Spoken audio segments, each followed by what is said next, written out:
Yeah, I've been driving now for like 600 miles. Nice.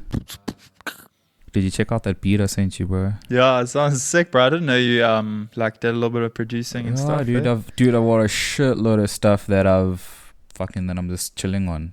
That's sick, bro. That I haven't really done anything with, but it's like I don't know if it's like good enough. I don't think it's good enough for like, so it's just one of the beats that I had, and Yeah. I don't know if I No, but it it's through cool, to you bro. and check if But like even with something like that, like what I would do is like write lyrics over it, track vocals, yeah, and send it to my brother. Send him the stems, everything, hectic. and then he just fucking Works makes his it sound magic. pro. That's what he does with my stuff, with Yeah. all my demos. Dude, he does don't tell me the name. Matt Gardner. He Yeah. works with Matt Gardner as well. Mm. Fuck, dude. And he's leaving. He's going to Germany. Who's leaving, Holland, your brother? He's gone. Yeah, He's went already gone. last weekend. Yeah. Oh, so bummed, bro. We were meeting up like once a week and working on songs and stuff. Yeah. So yeah, that's kind of like what we've been doing the last year. There's this mixtape I'm working on, which is now finished, Yeah. just in time. So did he produce the music video that you got out right now? Well, he produced a song. Oh, Not okay. the video. Yeah. The Yeah. song. Sorry, Yeah. my bad. Yeah. Like, I love those trees. It's so beautiful, bro. Dude, where was this? Where was the This music is video shot? a place called Cobham in the Drakensberg. Oh shit, near Underberg. Yeah. Oh, hectic, bro. Yeah. I've got family that side. But Oh, it's sick. a beautiful area, dude. Bro. And this must have been like during winter. It was beginning of August, yeah, so like the end of winter. End of winter, yeah. You can Mm. check like the fields and shit are sort of like barren and stuff, but it looks fucking sick. Yeah, it's just pretty cool, bro. Dude. And you just missed the snow as well. I think it was snowing in like July. or Yeah, June. yeah. But it still looks really dope, dude. Yeah, we got really lucky with the weather here. Yeah. So Was so it? It looks lucky. like it's pretty warm here, bro. Like in the music video, was it a bit chilly? Was on it warm that or day. chilly? So Yeah. we got there like in the afternoon. This is when we did all this shit on the road. Yeah. That was pretty warm here. But then the next day was super fucking windy, bro. Like all those clips of me like dancing on the mountains and Yeah. shit. Like you can check how windy it is. How many That days was did you cool. spend there? We spent 2 nights. So we 2 spent nights. one afternoon like filming when we got there. Yeah. Then we pretty much spent the whole day, the following day filming. And then the next day we just chilled and went home. Was there like? Did you guys get like accommodation there? So we just stayed in a campsite there, What? which is like right just past that bridge where that bridge is. Yeah. Yeah, we just pitched a tent, bro, and we just fucking brought like a shitload of weed, some red wine. How cold was that night, bro? At night was pretty cold, especially when I was swimming, bro, in that fucking suit. What? Bro, it was freezing. Wait, my you guys ass off. swam in the evening, bro? Well, not in the evening, like these The shots where you were swimming. during the day, bro. Okay. Yeah. Yo, Boost cold, bro. so cold, bro. Yeah, you can check, bro. But luckily, I was like a bit on it at that point because Yeah. that was like late afternoon, Okay. so it helped a bit. How like what sort of went into the planning of this video, bro? Like how long in advance did you guys have to plan, or was it just sort of like, hey, Yeah, let's go? it's like we did some planning. I wouldn't say we didn't do any planning. Like we got the idea of like the suit, the blue suits, Yeah. because like we thought it was like suit the contrast and shit Nice, dude. of the yeah. mountains and everything like that. It works, dude. Because also like obviously in winter it's so dry. Yeah. So we planned that sort of aspect of it, and then Yeah. like I had like a couple ideas of shots Yeah. in my head that we wrote down. I think like maybe like a week before we met up and we just chatted about it. Yeah. And then Ricky as well had some ideas, but mostly we were just like filming a whole bunch of shit, bro, Yeah. and just Drone seeing, shots as well there. yeah, drones, everything, bro. He's Yeah, going hard, bro. yeah. He's not playing games here. He's so talented, bro. He's such a legend and he's like super supportive. Yeah. Like what you won't believe what I paid him for this video, bro. Yo, bro. It must have Like- been a lot though, bro. I mean, it's No, really bro. professional. Like next to nothing, honestly. Really? Because as well, like the whole vision I have behind Evan Hope is like, Yeah. even though I'm like solo, Yeah. like I know that I'm like trying to build a team going forward of Yeah. people who are gonna want to work with me for like the long run. Yeah. Like I don't want to pay some videographer like 5K for a video, and it's gonna be really cool, but then like next month I message him and he's not keen to He's not work with keen, me. yeah. Like I want someone who's gonna help me like grow the brand and the imagery and stuff like with me. Yeah. And like with Ricky, he's my best friend, so it just makes perfect sense. Yeah, dude. And the fact that you're paying him as well, bro, I think it's really sick. Because Yeah, another person would have probably been like, well, he's a mate of mine, so give me like, you know, do it for free or something, bro. Yeah, but when we were, well, like, I say supportive as well, because when we were talking about the video, he was like, for a lot of the shots, he was like, I think it's called a gimbal. Okay, yeah. Which is like you one strap of those onto stabilizer yourself. Yeah, like thingies, the stabilizer yeah. thing. It's like 12 grand, and he's like, we need one, bro. But to rent it for the day is like 1,000 rand. Oh my So God. he was like, fuck it, I'll just buy one, bro. Like, and I was like, yo, okay. For 12K? Yeah. So like he dropped a lot of cash on it, and like his reasoning as well was like, no, he wants to make music videos and stuff, and like this is a test run, so might as well get it. But literally, like what you sow is what you reap, because like the following week he got work where he needed that gimbal, and he got paid like 6K. Nice one, dude. For like a day's work. Yeah. And he wouldn't have been able to do it without the gimbal. So it's like, yeah, dude, it was worth it. Bro. It was worth it, dude. Dude, the quality is really just insane, bro. Like, okay, so obviously you planned the suit. You plan that you're gonna go to the, you know, the Drakensberg and such. Yeah. How many is it? Just the two of you working on this? Are there other people? Are there like extras maybe behind the scenes? Nah, bro. This is just me and Ricky in the Berg. What? Literally just drinking and smoking and just fucking around with cameras, bro. Yeah, it was so fun. Like I was super nervous about it, bro. Yeah. Because it's the first music video, bro. It's my first music video, and I don't know how I'm gonna be in front of a camera. Yo. Like all these dance moves and shit. Like I felt super uncomfortable, like at first, but then I was like, bro. And then you got used to it, dude. Yeah, and it's then like you got comfortable. It's just me and my best mate. Like no one's watching. Were you baked here? Yeah. Yeah. So I guess it could have helped as well, bro. Just loosen up, bro. Loosen up a bit. Yeah. Wait, so then syncing up the lyrics to the song, did you guys have like the song playing maybe? Yeah, so we had just like a Bluetooth speaker. Nice. And we were just bumping that track out in the bush, bro. Yeah. It seems like, is there like a place where people live here? There was sort of like a little bridge thing that I saw there. Yeah, so like that bridge is like basically, so there's like the campsites. Yeah. And then there's like a cabin that you can stay in, like a mountain cabin or whatever. Yeah. Then there's the campsite, and then it goes like into the actual like Drakensberg mountains. Like, oh, nice. So it's not like very commercial. Like it's proper in the mountains, like in the heart of the mountains. Yeah. And then that bridge goes from the campsites like over the river, like into the mountains. Oh, it's very beautiful, dude. Yeah, it's so sick. It's like one of my favorite places on earth, and the song as well is kind of like how linked to it, because a few years ago, I was just feeling like really stuck in college and stuff. Didn't know what I wanted to do. I was hating my degree and shit. And then I just started like road tripping to the Berg. Yeah. And Cobham was one of the first places I did that. Like spent 2 weeks there by myself, just playing guitar and writing and just like doing whatever. So it's like a very special place to me. Yeah, dude, it really does look good. Yo, that jump, dude. How many times did you have to film that? Like, you had to just one shot. Yeah, we did it one shot. So we had the one camera at the bottom, and then you had a drone flying over as well. Nice, dude. It really looks... Oh, and there's that shot from the cover as well. Yeah. That was really sick. Is that something that you guys just decided on after you jumped in, or was it like, actually, did you plan that? Okay. Yeah, so that was planned before. Like I said to Ricky, like I want the cover shot to be me sitting in that waterfall. Yeah. But yeah, when he took it, I was like, you know, like you have an idea in your head, but then when he took it, I was like, bro, that's way better than I thought it was gonna look. Yeah. Which is sick. Yeah, dude, it fucking is. And even the song itself, bro, like what I picked up was it's very like spiritual as well. Which is something I don't know about you, bro. Oh, really? Yeah. I don't know, because we used to talk, like when we used to chat a little while ago, I think it was probably during lockdown. We might have touched on it, but it's been so long and so much has happened, bro. Like you went to Asia as well and you stayed there a while, and then COVID happened and everything.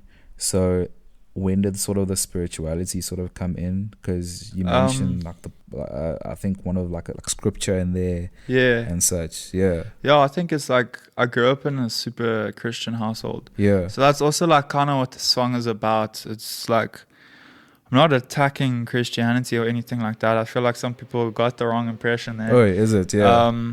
It's more like me just being like, my dad like told me I was rebellious and shit when I was young, but my mom would be like, no, but like you special and stuff, like just do your thing. Yeah. And like my relationship with my parents is pretty good now, like with religious wise, like they kind of understand like I'm just on my own journey, and like I have a lot of questions. Like I'm not someone who just like accepts shit at face value and I'm like, okay, cool. Like I have to kind of do my own searching and stuff, and that's why Cobham was also like important in this video, like the location, because I was kind of going to like look for God, and I drifted from God a lot after high school, going into college and stuff, and like I hadn't felt like that presence of God. I don't know if you've ever experienced that before, but like when I'm out in the bush, in the mountains, in the woods and stuff, that's where I feel like I'm like, okay, like I feel really, really close to God.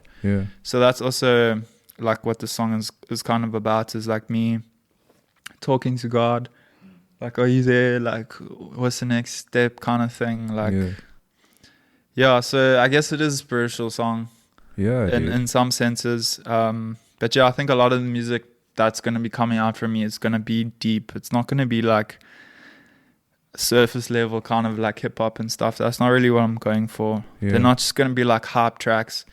Like some of them will be playful and stuff, but they'll still have like a deeper anecdotes and things like that. Wild, bro. What did your parents say? Like, have they heard the song? Yeah, so they actually like it, which I was surprised by. My dad is like a very old school musician, so anything electronic, he's like, this is shit. What is this? Like, what instrument is that? And I'm like, it's all pianos and like keyboards. It's still music. Like, exactly. Maybe he just doesn't understand the music. No, he doesn't. I think that's also kind of what the song is about. Like, I feel like my parents don't understand me. I feel like a little bit of a black sheep in my family, even though like I'm not. It's an over exaggeration saying that. But I'm definitely like the most different. Did your mom like it? Yeah, she did. She did. Would you? Obviously, it's unfair to compare, but you always get that parent that you're closer with. Yeah, for sure. Would you say your mom? It sounds like you're more closer to your mom. Yeah, I think so. So my mom is like, she's softer, so same here. I kind of like, I lean on that. Like my dad he wasn't like super strict. He's one of the most chilled people ever, actually. Like compared to most people's parents, he's probably so chilled. But he definitely like pushed me and stuff where I would like take advantage of my mom and like slack off. Lean on her shoulder. He would be like, no, you can't do that. Like, and he would be a bit more stern with me. So I think that's why I gravitated more towards my mom. But it's cool that you had that balance, bro. Like, you had him to sort of ground you and bring you back. Definitely, to that sort of level and stuff, bro, which is really cool. And it's really cool that they also like the song. For sure. It's really. What did Eric think of the song? He doesn't look like a hip hop guy, bro. Honestly, bro, he didn't have much to say. Dude, Eric is very quiet. I don't know what he's like at home, but I remember when I saw him at Giba Fest, because I tried to socialize, right? So I remember that time I was just going around talking to the people that I know. Someone would see me and they're like, hey dude, and then we'd have like a conversation. And then I saw Eric sitting down. I'm like, hey bro, like, yeah dude, it's been ages. Hey, how's like your child doing and everything? And he's, you know how chilled and nonchalant he is. He's like, yeah bro, oh no, she's good. Like, how's Mrs. doing? He's like, yeah, she's good, bro. How's the band doing? It's good. Everything's all good, bro. What's he like at home? What's Eric? Do some exposing, bro. Bro, Eric is the funniest person you'll ever meet in your life, but you have to earn it, bro. Oh my gosh. It literally, my one mate, Josh Stradham, like he's one of my best mates. And that oak's been around since like grade 8, bro. Only in like grade 11 matric did Eric start like being normal around him and like feeling comfortable around him. I guess he's just like, he's really shy. He's super, but he's the funniest person ever. He has like such a sarcastic and like dry sense of humor.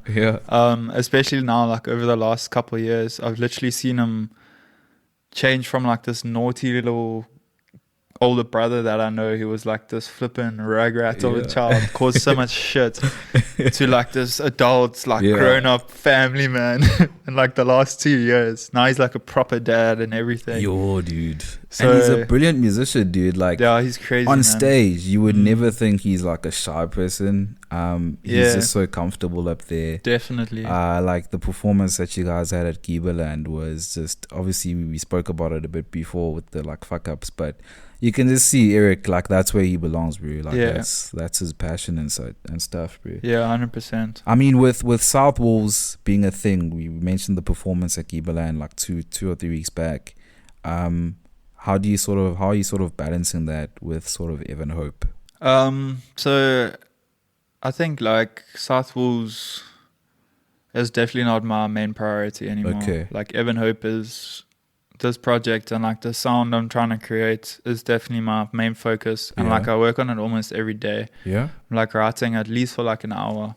yeah, That's what I told myself, like, because like I have big dreams and like I want to go places, and I'm not getting any younger, so yeah. I know it's going to take a lot of hard work and dedication, and not outing the boys or anything. Like we've spoken about it, so we're Yeah. all on good terms about it. But Yeah. like I just don't feel that same drive and dedication from them, which is cool. Like they have other priorities, and they've chosen, like they want to choose different paths. Like Eric's chosen like this family life, and yeah, I think he's happy with that. But like for me, like I want more. It's not really what I want right now. yeah, Yeah, I want to really like see where I can go with music, and I think it also comes down not just like with them being amped to jam and stuff. It's Yeah. also my fault because I've kind of drifted away from indie music a lot. Is it? I listen to so much hip hop now. Like, really? sometimes at band practice, I'm actually like, fuck, I don't want to play this music anymore. Yo, dude.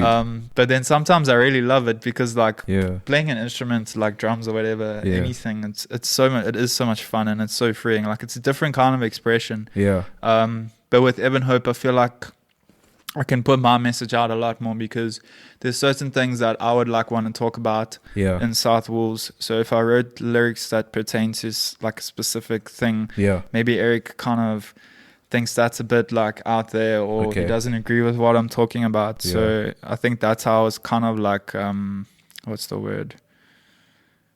Like almost hidden in Yeah. South Wolves. Like a lot of the stuff I wanted to write about, I couldn't really write about. yeah, And a lot of the problems I was facing as well, like smoking weed and like drinking and all the issues that come with that, like couldn't really talk about it yeah, so much, you know. But yeah, with Evan Hope, I'm really like just trying to be super honest in my lyrics more than anything. Like I wanted to make people uncomfortable in a way. Like yeah. they're like, holy shit, like this oak's saying all these things, and like he doesn't really care that everyone knows. That's the vision I have for it. How did the guys take it, like when you spoke to them? Were they like, eh? Yeah, they were pretty chilled. Like Ricky and I are super close, bro. So he definitely saw Yeah. it coming like a mile away. Like Yeah. I was speeching him to last year April, bro. Yeah, Bro, I'm gonna become a rapper now, bro. Yeah. Like I'm gonna start rapping, and Yeah. he was like, "What?" But Yeah. like after a while, you could like see I'm serious, bro. And then I'm Yeah. like making plans to get a MacBook so I can get Logic and start producing, and Yeah. like doing it every day. And then he was like, "Oh shit, this is so serious." yeah, So Ricky's like I was saying earlier, he's super supportive. So he was like, "Yeah, sick. Like you gotta do what you gotta do, Yeah. and like I'll support you and stuff." Eric, I think he's definitely not like on the same wavelength, but at the same time, like he's not like envious or yeah. shitty to me about it. Like He's got it's his just- own shit going. Yeah, like- yeah, That's also like I think it was like an amalgamation of a lot of things. Like Yeah. him having a baby as well now. yeah, Like he doesn't have as much time as he used to have, Yeah. and his wife expects him to prioritize the kid. yeah. Obviously, Of course, of bro, course. which is like definitely. Is it a matter of like, because I'm trying to understand, like, for example, with us, right? We've got, obviously have the day job and stuff, and then there's obviously baby, the son and family and shit, and then Sludge. But it's sort of like, say, for example, on Wednesday evening, like when we have our practices on a Wednesday evening, and it's like, that's like that hour or two that we get, you know, is like we practice and that's thorns and such. Yeah. So with you guys, was it a matter of like there's literally no time at all? Yeah. Not so much that like there was time, like there Yeah. definitely was time. I think schedules were clashing, but also we weren't, all three of us weren't like really prioritizing it. Yeah. And for a long time, like we were like maybe probably for like the last 4 months, maybe even 5 months, Yeah. where we go through this phase of like we don't practice unless we have a gig coming up. Oh, okay, I see. Yeah. So it's like you guys meet on a Wednesday. We used to do that, I think, on a Monday. Okay, yeah. Like every Monday we have practice, and that was how it was. But like just slowly over the years since COVID, things have just kind of taken on backseats, and then like nothing really happened, and then you like get demotivated, so you don't want to really jam. And Jay, when did Jay? I think you said Jay was in the band initially, and then he left, and then he came back again. Yeah, he's been in and out. He raps too. He played keyboard for us like back in 2017, I think. Then he went to Vietnam for like 2 years. Yeah. Then he came back. Then we said, okay, we're gonna put you on guitar because we don't want like keyboard and stuff in the songs. Yeah. Then he played for us for like a year. Then he left to Georgia, and now he's just recently come back from Georgia. Yeah. So this was his first gig with us in like over a year. But yeah, I don't know what's gonna happen there, if he actually is gonna stay in the band and stuff, because he's leaving soon. So I don't really see the point of us writing new material with him only for him to leave in like January. I mean, with Evan Hope sort of like growing day by day, you're doing this daily and such, bro. What is sort of the end game here in terms of South Wolves? Is South Wolves just going to become obsolete? Is it something that's just going to be like a sporadic type thing? I mean, dude, with the type of music you're doing, you're going to blow up. Dude, you know, I'm a fan, dude. You know, I'm a fan. I was a fan of South Wolves. I even told you guys back then, I was like, fuck, dude, I'm so amped. Like, you know, you guys are, like, it was Gangs of Ballet, and then next up is like fucking South Wolves, bro. And then obviously with Evan Hope as well, I'm a huge fucking fan. So when that takes off, what's going to happen to South Wolves? I think it will like kind of fizzle out. But the thing is, like, it's not like we like a bunch of mates who started a band. Like Eric is literally my blood brother, and Ricky like has been in our family and my best friend since like grade 4. So he's also like my brother. So I think we will definitely like put out more music and stuff, and play more shows. Like when the shows come, like we don't turn them down. We're keen to play. It's just not something that like we really actively pursuing. Like we're not messaging venues and being like, how's the gig? Like when someone comes to us, we'll play. And I think the same thing, like if Evan Hope blows up and shit and I make some nice money off of it, like I would love to put out a whole bunch of like South Wolves EPs or albums eventually. But for now, like my priority is my own stuff for sure. Is Evan Hope. Yeah. So how's it grafting with Bryn? Yeah, it's really cool. Like so also like last year must have been like September. Yeah. I started actually making like my first like rap songs. Yeah.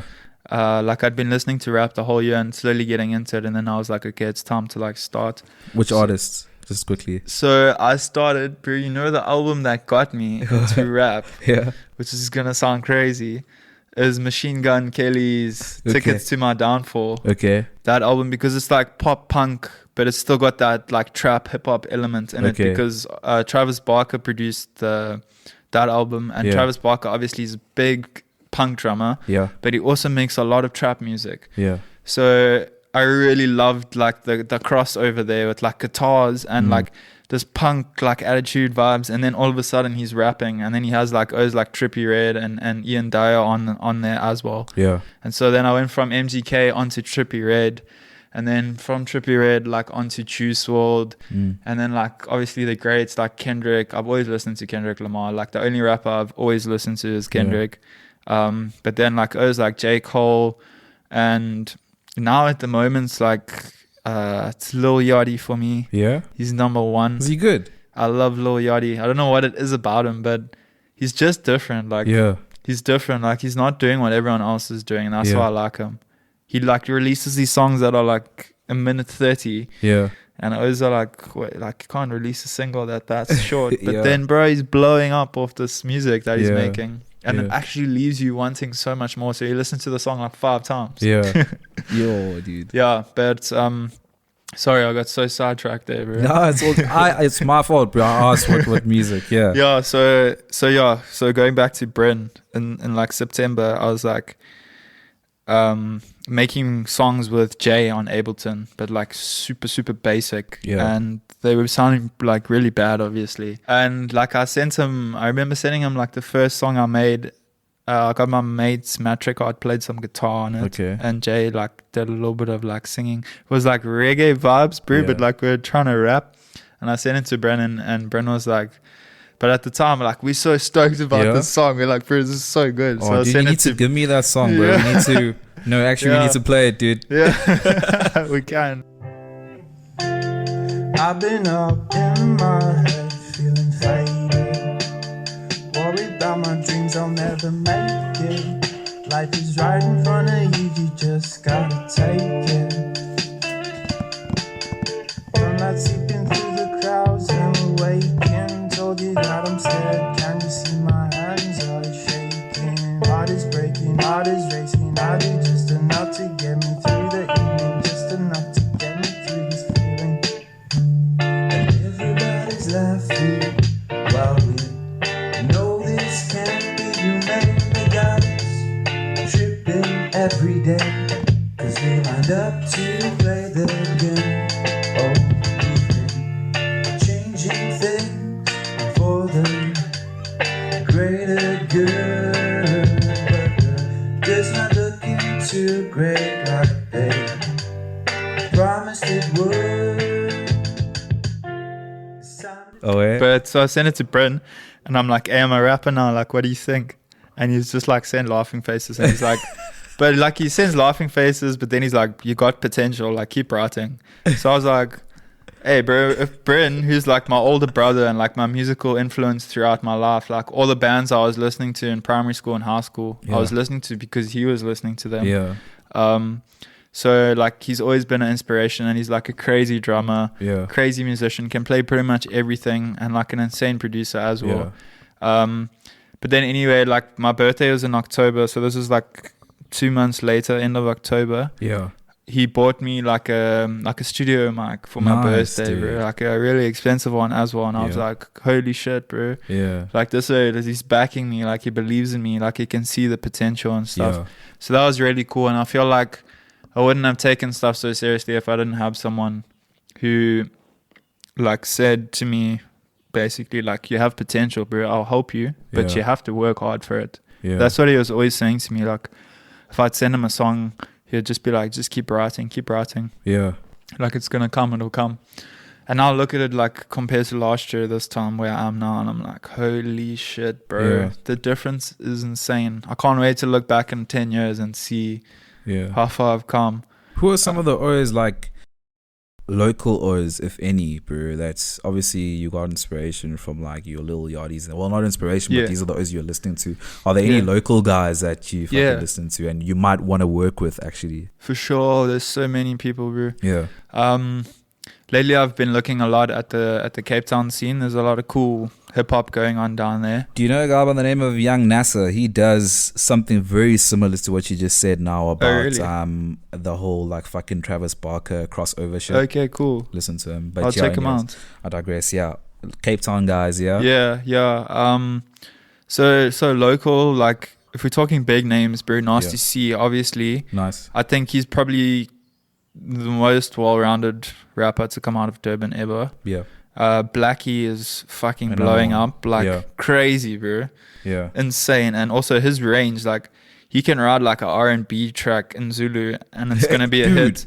But then he can write like a trap song that's going to be a hit in America as well. Yes. So he's really, really versatile. diverse. Yeah. Yeah. He's really cool as well. Just schmuck his voice and his tone. His bars are also crazy. Yeah. But then like if you're talking super local, obviously the OGs, bro, like Raheem Kemet.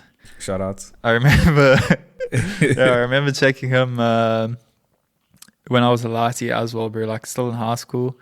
Then O's like Peg, bro. Peg, my boy. Shout out Peg. Shout out Peg. He's cool, bro. His Yeah. energy and everything on stage is really, really sick. Yeah. There's another guy. What's his name? Oh, I've gone blank now, bro. A Durban guy. Durban guy. Shit, man. Why can't I think of his name? Uh, Anyway, we'll come back to that. yeah. But yeah, there are a few. I don't know if you know Indie Vogue. Yes. She's not yes. really a rapper, but Yeah. fuck, I love that chick's voice. We've been trying to work on a song for like the last 6 months, but it's just not Ooh. happening. Yeah. But I know when it happens, it'll meant to be, and it's gonna be a cracker of a song. Yeah. So yeah, hopefully we can sort that out. But yeah, I'm still like kind of getting into the hip hop scene in Durban. Okay. Putting my feelers out. Like you must know, when I say that I didn't listen to hip hop at all, Yeah. like until last year, February, March. Yeah. Like literally didn't have a clue about anything other than Besides Kendrick the Lamar. Kendrick Lamar Yeah. sort of stuff. Yeah. So yeah, it's been cool. It's been a lot of discovery, and everything's still very new and fresh, but it's all exciting. And yeah, I'm happy with the sound, where the sound is going. Like I feel like when I started, I was trying to be like a rapper, Yeah. but now I think it's gonna be coming out more as like pop and melodic kind of stuff, like Yeah. more like Juice WRLD, but even not as rappy as Juice WRLD. And it's more accessible as well. Yeah, I'd say. definitely. Yeah. It's not just limited to Yeah. just hip hop. For sure. Yeah. Like I don't know, like I feel like hip hop fans, like diehard hip hop fans, wouldn't like what I'm doing, Yeah. but people who don't listen to hip hop will like it, yeah. which is like I'm okay with that. So Mm. we'll just see what happens, I guess. Sure, bro. I'm just so amped, man, that you're still going with the music thing. Because someone else, looking at what happened with South Wolves, someone else might have just quit music completely, bro. But you just decided, I still want to make music on the side and such. There was a time, bro, where you went to, obviously, Asia. Was it Japan, to be specific? It was South Korea. South Korea. Yeah. Shout out to Reuben. We had a producer by the name of Reuben. Dude. By the name of Reuben, fucking dope producer. I must actually try to link you guys up, because if you went to South Korea, and you're a rapper now as well, he actually does sort of like Korean pop type thing. Okay, cool. But yeah, I'm getting sidetracked now. When we used to speak a bit, bro, when you were still out in South Korea, you mentioned to me that you wanted to, you were on this journey where you wanted to sort of cut down on the weed, and all of that there. So how did that actually go? Were you successful in doing so? Yeah, I was. Yeah. I was successful. Like, it's... How much weed were you smoking, bro, to get to a point where you're like, I need to cut down? Yeah, it was really bad, bro, to be honest. Yeah. Like, I was definitely abusing it. Like, I've got nothing against it. Like, I still smoke now, and I still smoke a lot of weed. I'm not saying I barely smoke weed. Yeah. I still smoke a lot. But it was just, I just felt like it was getting in the way of my life a bit. Like, I was putting things off to get high, or like losing sleep to get high, or not making money because I would rather just get high. So that's when I was like, okay, this is becoming a problem now. So that's kind of also why I wanted to go to Asia, especially Korea, because there's like no drugs there whatsoever. Like when I got there in the first week, because it's like at a school teaching English, so you have Korean teachers and you have English teachers as well. And I told the one Korean teacher, like, I'm a heavy stoner, like I smoke so much weed. And she literally looked at me like I was a fucking drug dealer, bro. No like way, a crackhead. dude. She was like, what the hell, bro? Like, you're a drug addict. And I'm Was like, she like judging okay, well, you like heavy, I was like a drug addict, bro. Like, fair enough, but like just the culture shock there is so different. Like, I come from a Mams and Toti, and like weed is like a staple daily part of your diet in Toti. Is it because it's like easily accessible there? Or what's definitely. I think it's just like, it's the whole vibe of it as well, of the town. Like, it's a surfer town. We're like deep in nature. It's a small town. There's not really much to do. So you get high with your friends and play music, start a band. Like, So that culture shock type thing had an impact, and that lady obviously judging you hard. For sure. Had an impact on that. So in Korea, it was really easy to stop because obviously I can't get it from anywhere. and I'm in a completely new environment, like, and things are cool. But then like lockdown and everything happened, so I came back to SA, and then I had smoked again, like after like 3 months, I think. Wait, while you were still in South Korea, like how long had you been there for, and how long were you off like weed? Must have been like over 2 months, I think.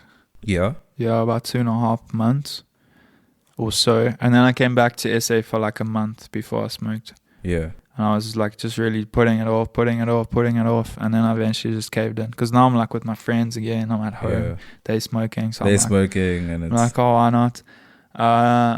And then like I actually did fall heavily back into it coming back from Korea. But then it was around about like last year, June, I think, like when we had all those rioting and stuff like that. Yeah. Yo, I was having hectic panic attacks like when I was smoking. Yeah. Like the one day I had a really, really bad one, and I nearly got my girlfriend to drive me to the hospital. Hectic. No, I think I was like a bit hungover, and I smashed a billy in the morning.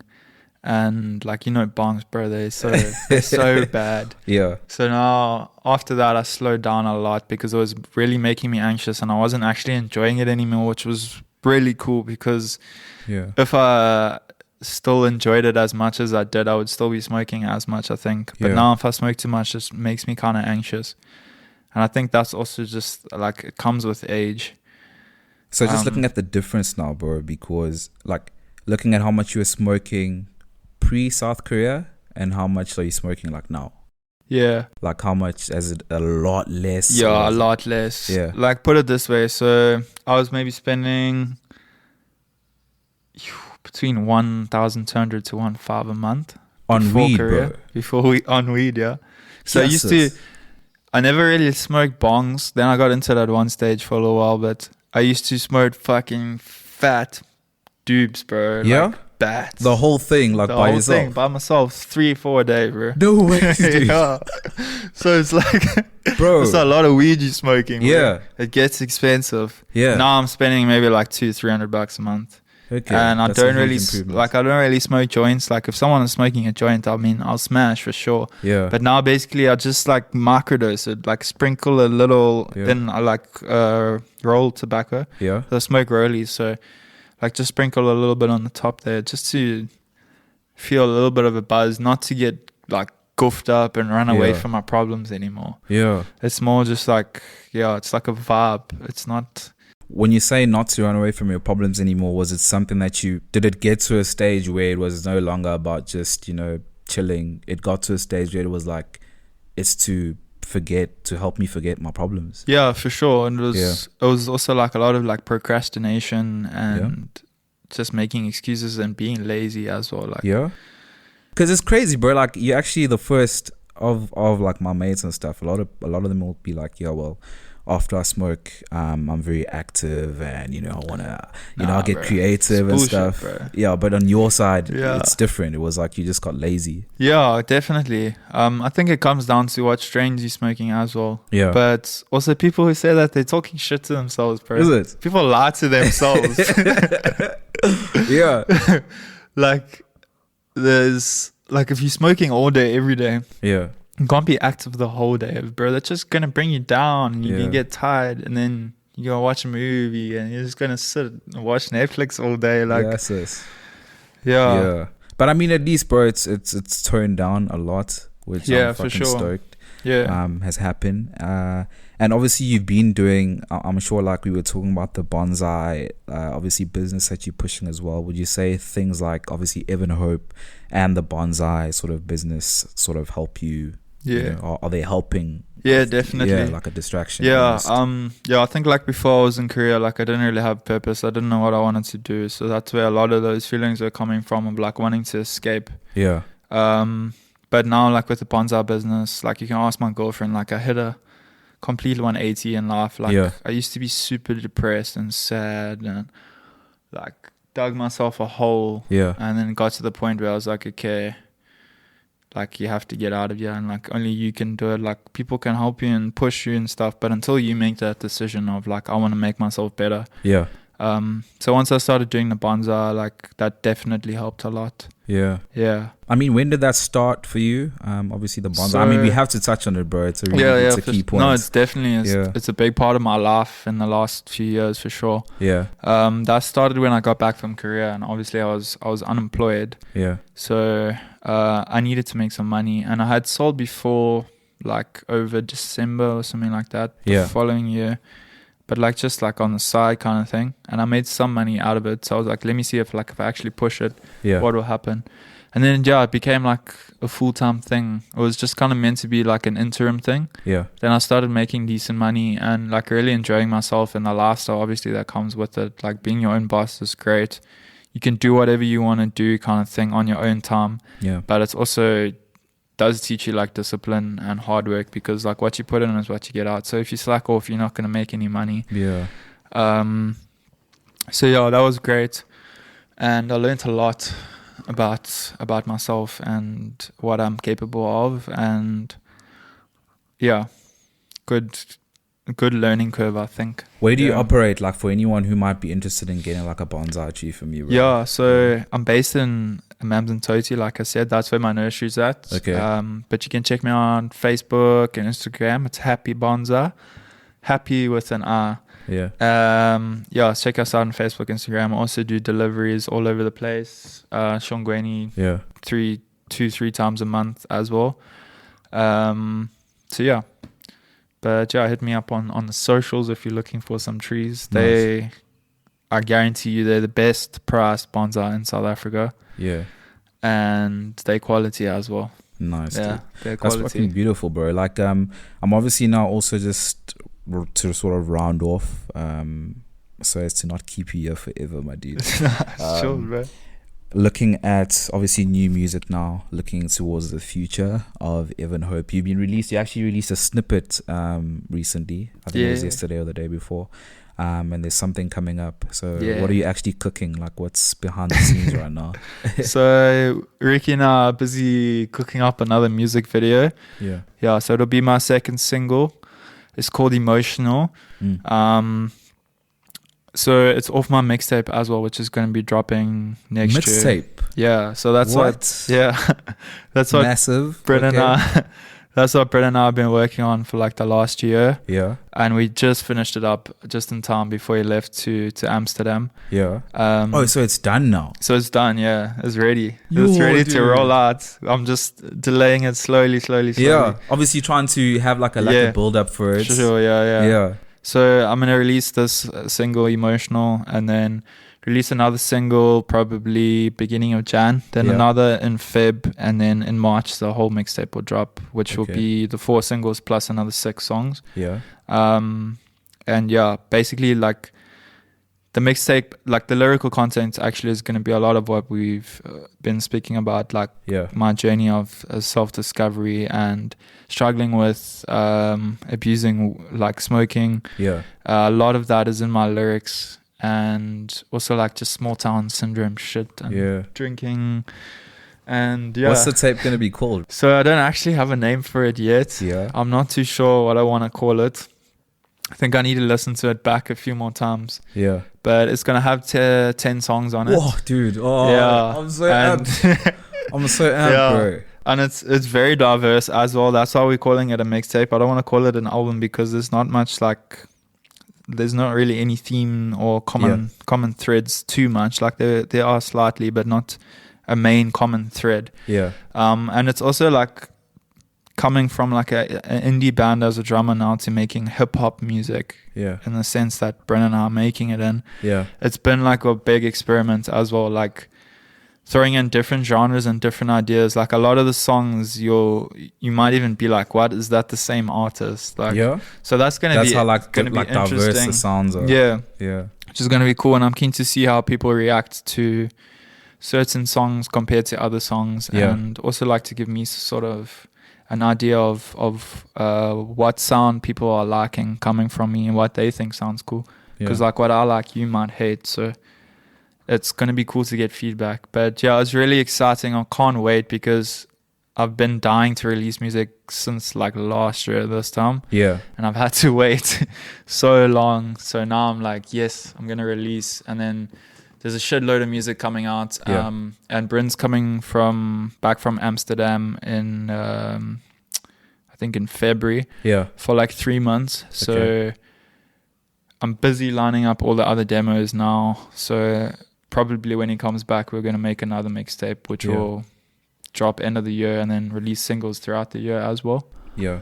So hopefully by the end of next year, I'll have 2 full mixtapes out, which I'll be super stoked about, because at this point, I really just want to get music out there and get the sound out. I'm so stoked, dude. I'm so stoked. And I really hope that by then, I feel like there will be enough traction already if you look at the rollout. So that's the plan as well. Like, I mean, recording and stuff, it's expensive. Even though he's my brother, like, I'm still paying him. And, like, you got to pay people to master, and like sometimes you need extra help with production, so you got to get like outside help and things like that.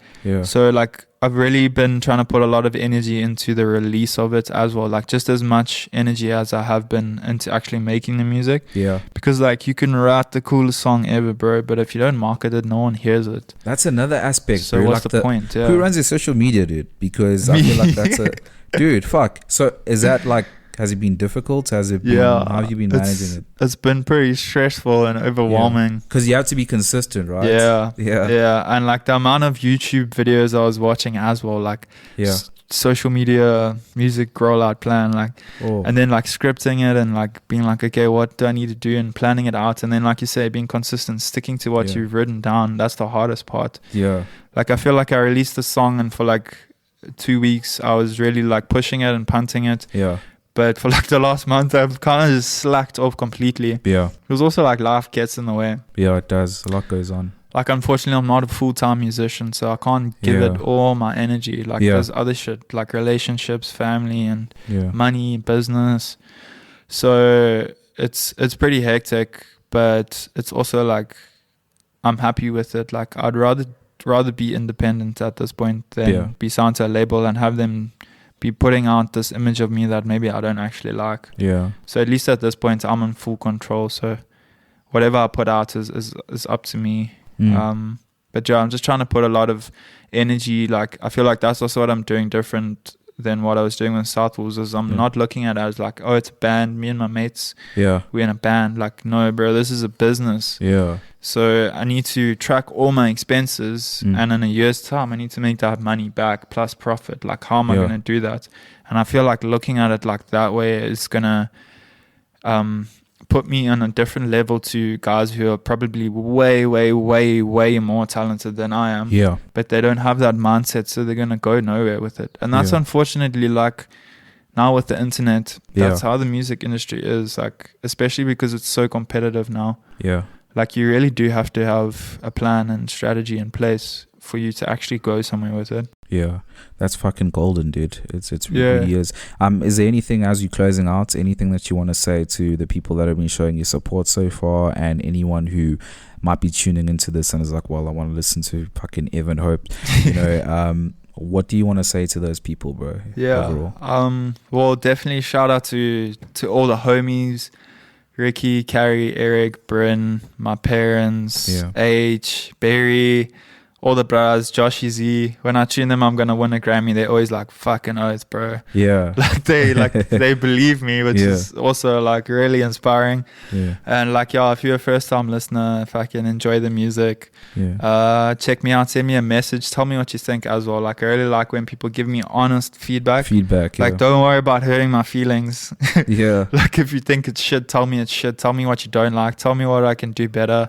And also like the vibe of the music I'm spreading is hope. Like life is shit. There's always gonna be fucking ups and downs and a lot of traumatic events and a lot of just bullshit and negative energy around you, but like there is hope, and like how you deal with shit makes you who you are as well.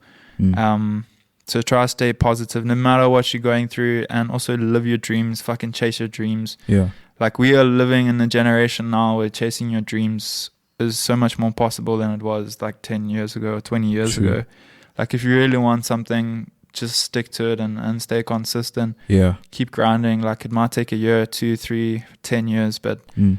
like if you really, really want something, like push that. Like if I can tell anything from my experience up to 25, like I wish I realized what I wanted in life earlier so I could have pursued it. Yeah.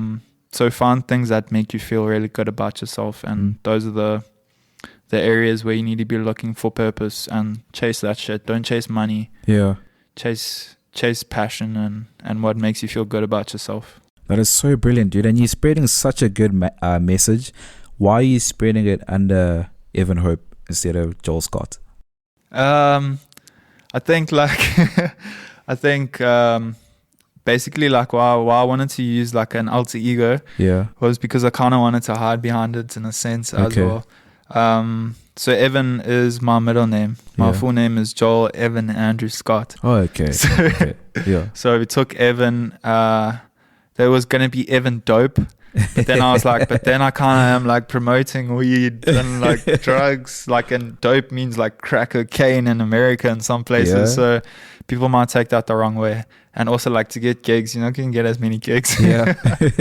So then I went with like Hope. And even in South Wolves, like the songs I were writing were always about that. Like I'm sad and I'm going through this shit, but like these are my solutions kind of thing. And like I feel like so much music, especially now, like even on the radio, it's so sad, bro. Yeah. People are so depressed. Yeah.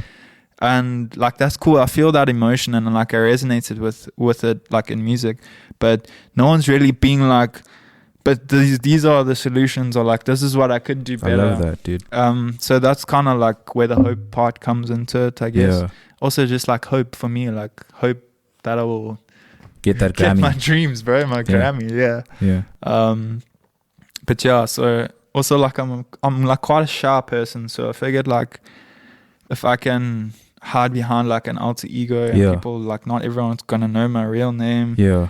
Like I think that's kind of why I wanted the alter ego. It's like now when I get on stage, like as well, like I just tell myself like I'm flipping a switch and I'm like, I'm an actor. Yeah. Like I'm just acting this part of like Evan Hope, this rapper boy, white boy rapper from Toti.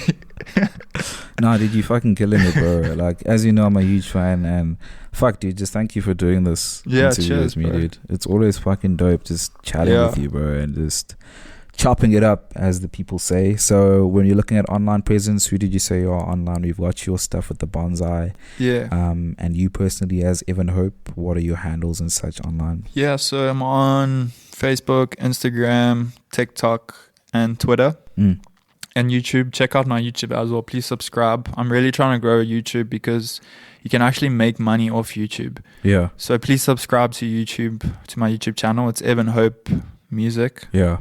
And on Instagram as well, it's Evan Hope with 3 N's. So Evan Hope. That's my handle for Facebook. Yeah, Evan Hope. TikTok, Facebook, Instagram. That's the handle. It's all the same. So yeah, check it out. Go give me a follow, especially on YouTube and TikTok. I would really appreciate it. Yeah. By the time this drops, I think your new single will probably be out, bro. So yeah, I think we may as well, for the sake of closing out with something new as well, to play that one. I don't know, which one do you actually like the people to listen to, like your debut or? Yeah, I think they can listen to Emotional. I feel like it ties more into what we were talking about. Yeah. It's also more the sound I would like to go for going forward. Like Feel Alive is a bit more laid back. Yeah. No, that's dope, dude. I want to thank anyone who's been listening to this, who spent this time with myself and Evan Hope. Just thank you so much for tuning in. It's been an epic year, and it's just really been a blessing getting this opportunity to chat to Evan Hope, who's fucking brilliant, and I hope you have become a fan as much as I'm a fan as well. So yeah, guys, it's been epic. It's been another episode. We're about to close out with Emotional by Evan Hope, and obviously Sludge Underground. It's got our website, www.sludgeunderground.com. That's where you'll find everything. And until next time, it is bye for now. I'm trying to make a couple million, so I'm stacking. Every time I see you, know that I be laughing. Fat cat, lazy ass, half-ass. But I'ma make a couple million, raise a glass. Fly around like Peter Pan. Mic in my right hand. I've been in my mind, I've been in my head. Every time I see my own ghost, I get a little scared. Ring, can't pick up the telephone. Oh, baby. baby, I'm too emotional. I go where the wild things go. Just smoke in my eyes, they be hanging low. Emotional damage. I'm trying to find something that has a little meaning. Everything was not as bad as it was seeming. Life handing out cards, you either play or get a dealing. Realize young, everything I have is what I'm needing. But I still can't fight this feeling. Open my Bible, I read it. God, help me fight these demons. Still stuck on this puzzle that I'm piecing.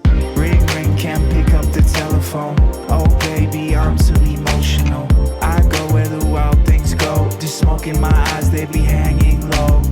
Ring, ring, can't pick up the telephone. Oh baby, I'm too emotional.